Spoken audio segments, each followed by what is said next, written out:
Good morning, rideshare drivers. I'm drinking my coffee, my daily coffee from my favorite cup. This cup was made by my younger son, and when I asked him, I said, "That's so beautiful, I love it, these look like waves." And he said, "Yeah, you know what, Daddy? You told me you love the ocean as a child and you love the waves, so I made you a cup with waves on it." Lesson number one, the kid was listening. This is way back, right? So when he made this cup, he remembered what Dad told him and listened, okay, and then turned it into action. Now, where am I going with the story? These companies need to listen. They need to listen to their drivers, right? And I think they would do much better. I'm talking in general, all the rideshare companies. If they would read through the channels, these YouTube channels, if they would go out on the street, interview more drivers, and find out what the number one concern is, what the concerns are in general, and then turn those frustrations, those complaints, that anger maybe sometimes into positives, find solutions, right? Listen and then find the solutions. Now, I've had a couple of companies. I sold one company called Handshake.com for a lot of money, right? I also had a massive call center set up. So, you know, I learned a lot about the sales, call centers, 1-800 numbers, you name it. You know, I had clients calling in from all over the world. And it's the same thing here. I have friends, drivers, texting, emailing me, commenting through the channel from all over the world. Why? Because my videos are geared at not just US drivers, but also at international drivers. And when I look at Lyft, right, when I look at the company Lyft, and that's why I said here, will Lyft become the next dominating power in the rideshare business? And these are just my predictions for 2018, right? So number one, you know Juno Jet, right? You know that there was a company called Juno Jet, bought it for 200 million. Well, they just bought data. They bought all your data. And if you don't come from a level of truth, ladies and gentlemen, you're gonna die. You're gonna crash and burn, right? If you can't play the authentic business game, people are gonna catch up. Drivers are smart. We extremely smart. We'll catch on to all the little shenanigans that companies try and the bullshit that they try and pull with us, but not with us drivers. We think we're a little bit too smart, and sometimes we say we're smarter than some of those management or CEOs, executive directors, right? Because we're in the car dealing with the real people, experiencing the real things. That's a fact, right?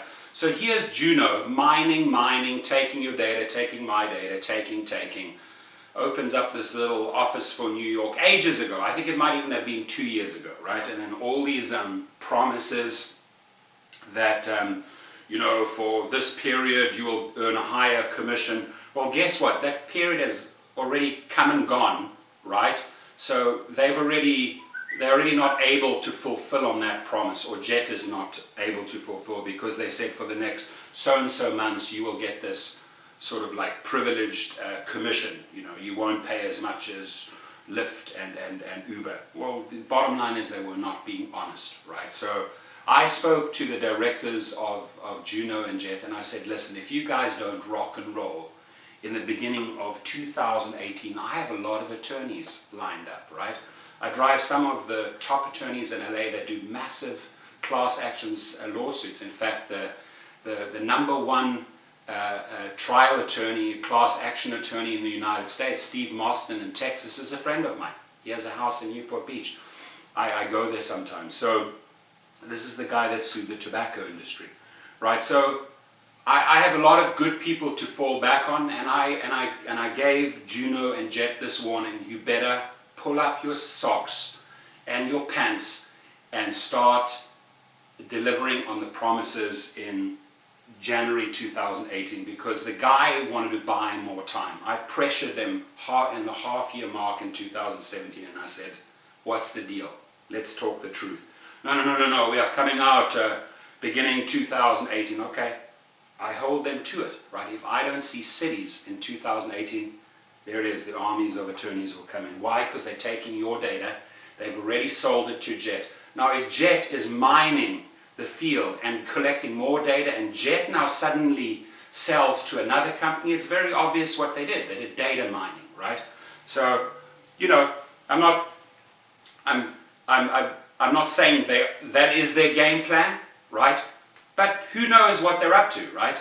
So I also have to be very, very careful with the legal verbiage that I choose. I just comment on what I see and on behavior patterns. And the behavior pattern is obvious that for 2 years almost, they've been collecting our data and nothing has been fulfilled yet. So, you know, at some stage, the attorneys will pounce on them if they don't show us the money. So, as they say in January 2018. Now, let's talk about Uber. I have been noticing that in the last few months, there's a lot of shenanigans going on with this 1-800 line. You know, you've got your 1-800 toll-free line which goes to Bogota, Colombia. Cool. And we're not judging anyone. We're multicultural, we love everyone, right? I'm not saying because there's a call center in Bogota, because there's a call center in the Philippines, they don't know what's going on. But the people, let's say you come across a lady in the Philippines and you have her on the line. This might be a real thing that you guys experience, right? And you explaining it, but is she really connecting with you? Does she really understand the issue, right? Is she a driver? Can she connect with your world? And very often you'll find yourself spinning in a hamster wheel, right? And it is the hamster wheel. It's the frustration of not being heard, of not going forward, that starts building up upset, anger, or some sort of negative emotion towards the company, right? And I've tolerated a lot of this crap for way too long. I would say probably close onto $100,000 in commissions are still owed to me, right? And is it my role to play the policeman? Is it your role to play the policeman and chase up on these people all the time? Really? I mean, isn't Uber paying them to do the job right so that we can just have a comfortable ride and make money? Do we really have to chase our money? So many of you are driving for Uber or driving for Uber and Lyft or driving for Uber and Lyft and referring people to Uber and Lyft, right? That would be best case scenario. You're working for both companies and you're referring to both companies. 4 income streams, right? Versus 1 income stream just driving for Uber, right? Trying to explain that the difference between signing up with Uber and Lyft is 2 minutes. It's 2 minutes of your time. Same documents, driver license, insurance, registration, banking details, background check, inspection, done, right? Same process, right?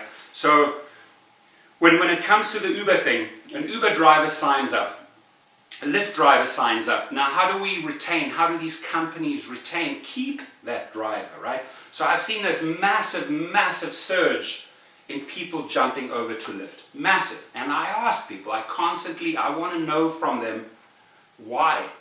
Why are you leaving? Or why are you going in this direction? And Uber, listen up, right? You have a chance here, because for many companies, I think in 2018, it's going to be crash and burn or rise to the stars. Sorry, I need my coffee. When you create a call center, test it from all angles, right?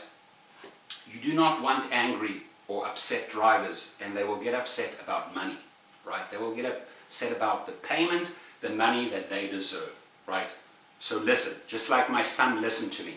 If the drivers are complaining that the pay is too low, the fares are too low, they're not making enough money, listen, don't always protect the passengers, right? The passengers have so many privileges over the industry that they were used to, the taxi drivers, right?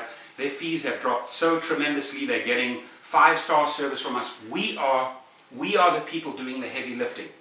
Listen not only to the passengers, listen to what the driver's needs and wants are, and fulfill those, and come from a level of truth. And when I say from a level of truth, Uber has done a lot of shenanigans over the years. We've heard them in the media, right?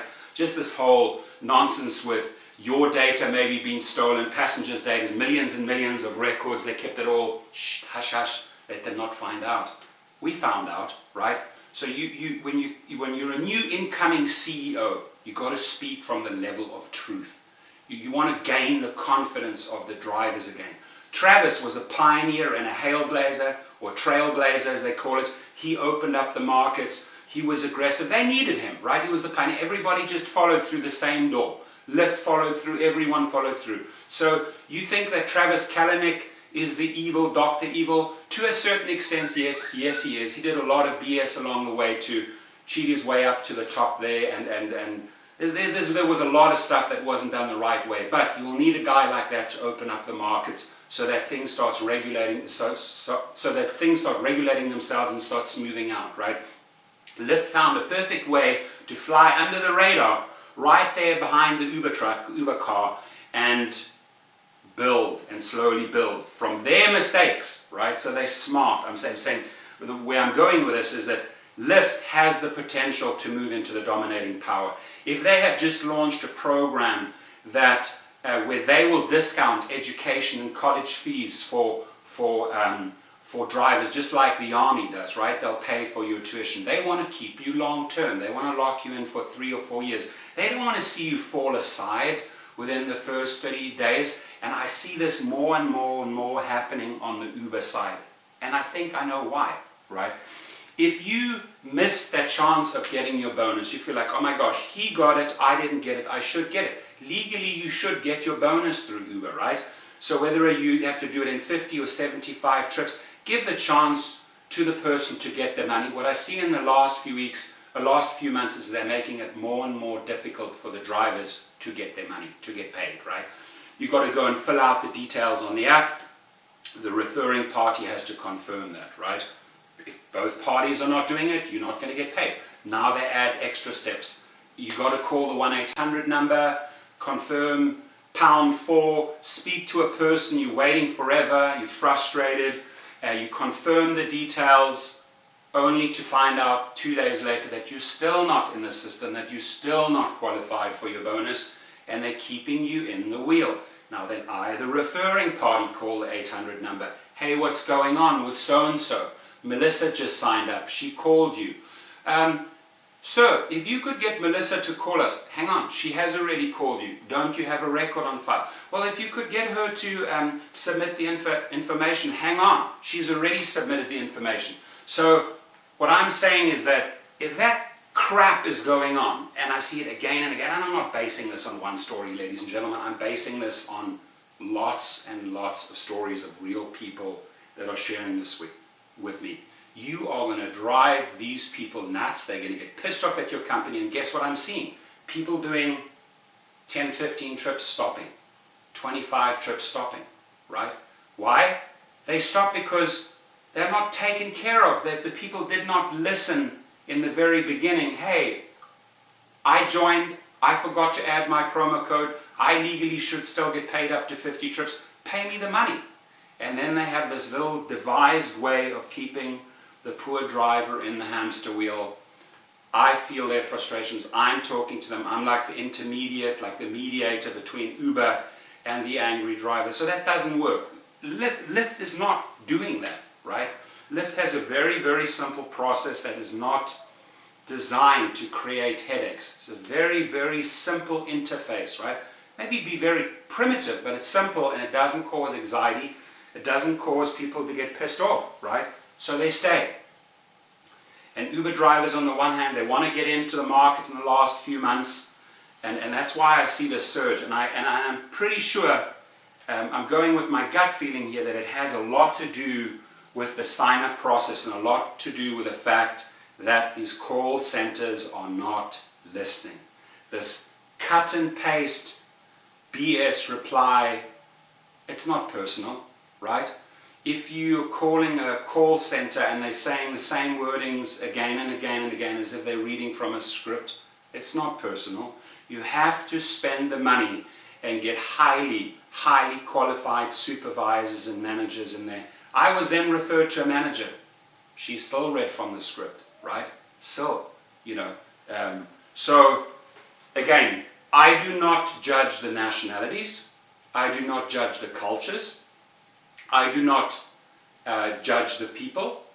What I do judge is the performance and the business etiquette and the business understanding connecting. If you're a support system, that's exactly what you're supposed to do. You're supposed to be the intermediate, the medium station between the company and the complainant or the person making the call. You're supposed to steer them in the right direction. If you do not know how to drive that car, you do not know how to steer these drivers to a successful outcome, right? So Uber, make some radical changes, please, right? Go into those YouTube channels and listen up. Listen to what the people are telling you. Lyft, marketing geniuses. You know, if you think this little $18,000 whatever fare in Toronto was a mistake, whatever, it wasn't a mistake, it was a big media thing, right? It blew up in the media, right? Guy got paid $20,000, $18,000 for a 20-minute drive. I think personally a smartly orchestrated media campaign, because they have to get going internationally, so they want to make headlines, they get into the news. It was on every channel, it was in every newspaper, it was in every blog, right? They're smart, they're marketing geniuses. They will send you a video on your birthday where the people on the staff are singing happy birthday to you, right? And it's those fine little marketing things that we remember and that we connect more. We find it friendlier, okay? We can relate more to them. So do we want to stay their friends forever? Yes, we do, right? So Uber, pull up your jeans, pull up your socks, you know, take a cup of coffee, wake up, and please pay attention to these things. Yes, you've got all the money in the world. Yes, you've got more passengers. Yes, you've got more drivers, but you're losing those drivers quickly, and they are your bread and butter, right? And it'll only take one company to come in and see and capitalize on all of those mistakes and do it a little bit better and come out with a few new gimmicks, and people will be jumping ship, right? Juno had that opportunity. Juno had the opportunity of taking the limelight away from Lyft and Uber. They failed. In my eyes, they failed horribly, right? So that's my little morning coffee talk on Lyft, Uber, Juno/Jet. You know, was it a long video? Yes, it was. Did we learn something? Hopefully, yes. And keep the stories coming, my friends. Keep them coming. Voice your concerns, right? Speak through the channel. Let the channel be a platform. Go to Uberman. Go to Harry the Rideshare driver. Go to Terry Tips. Go to the Simple Driver. All of these people are awesome, awesome YouTubers that are channeling your voice, channeling your concerns, channeling your complaints, channeling your ideas to the companies, right? You need to spend a lot of time in there, these companies, and read what you have to say, right? So whether you, if you want to voice something, I highly suggest you YouTube maybe the top 10 guys, and you go to all of their channels and you address the same thing. Hey, Simple Driver, what do you think about that? Hey, Uberman, what do you think about that? Hey, Rideshare Professor, what do you think about that? Hey, Harry the Rideshare Driver, what do you think about that? We reply. Uberman replies. Harry replies. And then we have a conversation going. Those guys there in San Francisco, they're up in North Cali, right? Hopefully they're listening, okay? And they understand that you enjoyed swimming in the ocean and that you love waves. Drive safe.